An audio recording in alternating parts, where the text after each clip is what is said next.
their PhDs refused because they ran against the prevailing paradigm. One of them went and did a PhD elsewhere and got it, and is now one of the major figures in his field. The other took it to court, and the sort of academic court that judged it said, yes, of course he should have his PhD, but it's actually down to the tutor at that particular university, and that tutor absolutely refused to give it to him because of what he'd written. So that's the way it works, and I'm sure Michael Cremo has case after case after case of people in this position. There's a lot of sort of B-grade scholars who are more interested in administrative control and power than anything else.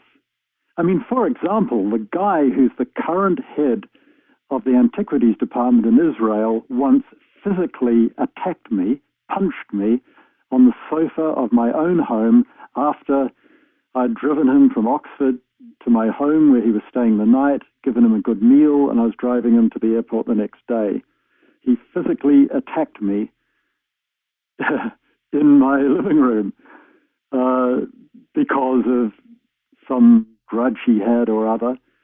And then I got a series of letters from him threatening to take me to court and so on. This man is now the head of the Antiquities Department in Israel, a guy called Yossi Patrick.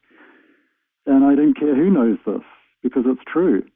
And yet this is the sort of guy who monitors what's going on, who gives the permits. Now, do you think I'd ever get a permit to do something in Israel? I think it's most unlikely. You do get permits in Egypt, right? Well, I go along with other people because I'm not an archaeologist. My postgraduate work is all on symbolism. My master's degree is actually in Renaissance symbolism, but it was Hermetic symbolism, and of course Hermetic symbolism comes directly from Egypt. So what I'm interested in the sort of talks I give to groups in Egypt, are on how the Egyptian symbolism particularly was transmuted and picked up in the Renaissance and used by the Renaissance painters and sculptors and writers. And that's my interest. So I'm not concerned with physically digging the stuff up. I'm concerned with interpreting what emerges, if you see what I mean. I do. I actually do. How is your work dovetailed into Robert Temple's work? I know you're both friends, but what is the interchange that's exciting to you regarding Robert Temple's work and your work? Well, I love Robert's work because he's such a maverick, and he's not scared of anybody. He's one of the finest scholars that I've ever met. I mean, he's absolutely methodical and nitpicking, and has a memory that I could only dream of. I mean, he reads a book and he remembers pretty much every page where everything is. He doesn't have to take notes. He knows where it all is if he has to retrieve it.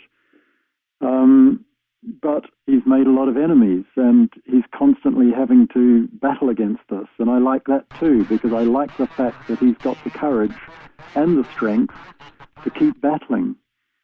I like people like that. I think it takes people like that to move things ahead. Otherwise, we just all collapse in a kind of sleepy, dreary uniformity.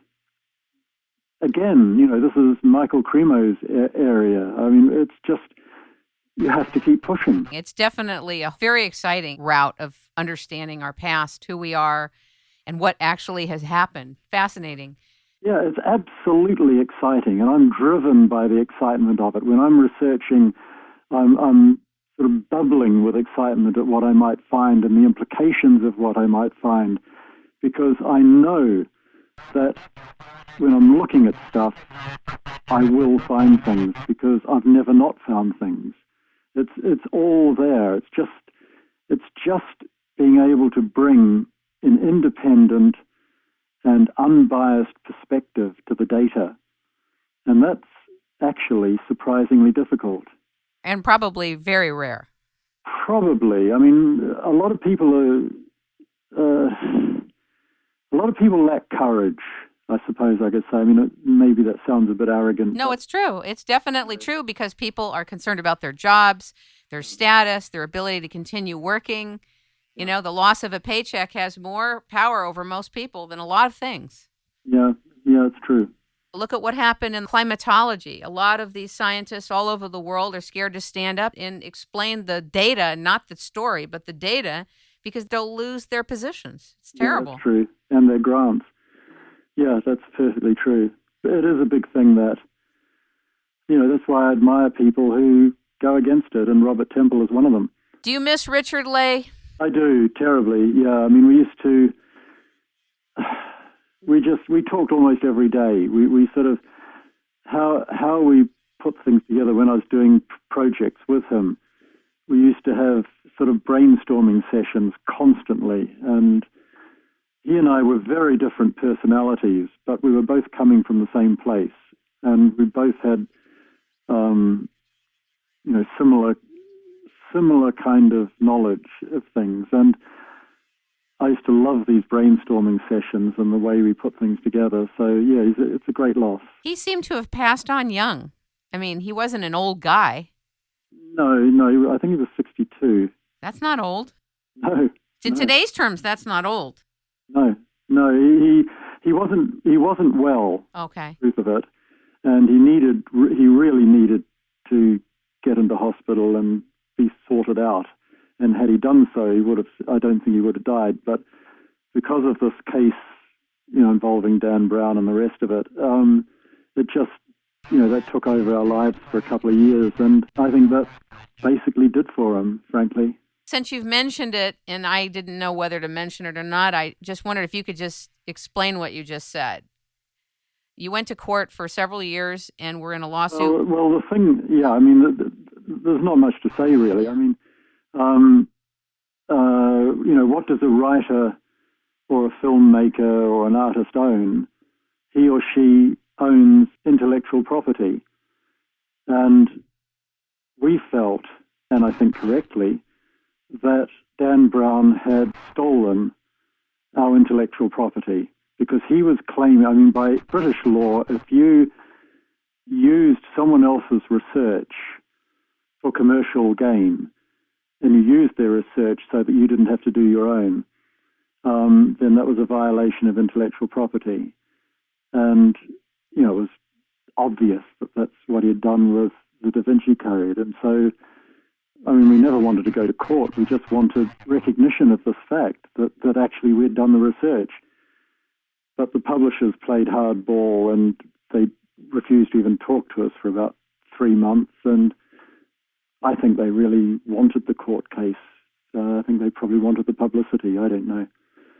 But it was very sad because by losing the case, it put back intellectual property protection in England probably about 35 years or so. I mean, the funny thing, the ironic thing is, the judge argued that he won the case because what we had written was history and there was no copyright on history, where it was quite clear in Holy Blood. We specifically said this is a hypothesis, and a hypothesis is intellectual property. It has copyright protection. Yes. So what they've done is said that the whole story of Jesus marrying Mary Magdalene and having a child and coming to France is true because they've said it's standard history, so he didn't steal it. So ironically, in England at least, by law, Jesus married Mary Magdalene and had a child. Now, were all three of you sued? No, Henry didn't want to be part of it. Okay. So he just gave us best wishes and said he'd just stay out of it. So he didn't really make any comment one way or the other. He just stayed out of it. So Richard and I basically did it. Sometimes you've just got to stand up and be comforted. I agree with you. The price was high, I have to say. The price was very, very high. Indeed. But, you can't let some things just go by. You have to stand up, and that's all there is to it. Whatever happens. Well, I think we all know with court cases that a lot of times the people that are in the right don't always win. Yes. I mean, just because you win a court case doesn't mean that you were right. Yeah, exactly. And so taking it in